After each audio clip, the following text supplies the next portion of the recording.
Love smarter, not harder. Today's question. Is a narcissist an abuser, or is it someone with a personality disorder? If it is a personality disorder, does it need to be diagnosed by a professional? Some social media accounts are confusing. Yeah, absolutely. They're very confusing because what we see right now is a lot of people giving information. I think most people are coming from a very pure place. They want to give information that will be helpful for people to heal when they've been hurt. But yes, currently we have accounts who will basically tell you if someone hurt your feelings, they're a narc. No, there is a personality disorder, as you've identified, that's called narcissistic personality disorder.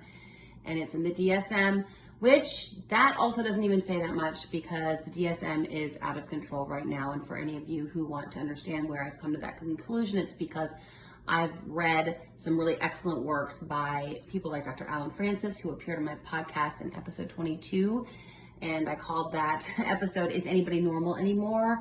We have what we're calling in the field diagnostic inflation, which is very similar to what we're seeing on social media, where someone will say, I don't like you, so you're a narc.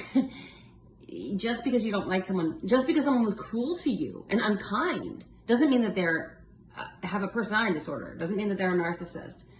It may mean that they're just a bad person who's not kind and does bad stuff.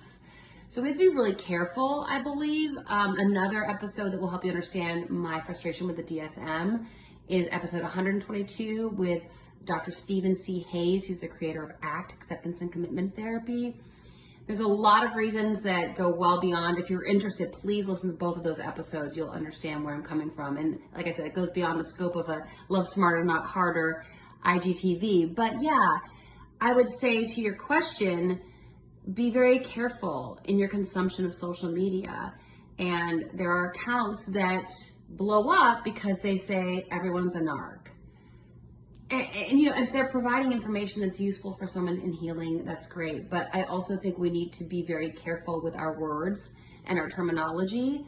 And I would suggest that you go to professionals, look at people's credentials. Who's hosting this page? What are they about? Is this someone who is wounded and is trying to come from a place of like, hey, I've been there? That's great. But also understand that that's not a professional who's gone to school and is educated in this stuff. So just be a savvy consumer, and personally be very cautious with diagnostic inflation because it's a thing. It's a very real thing. And also I would recommend that we all be very careful with our words. Hope that helps.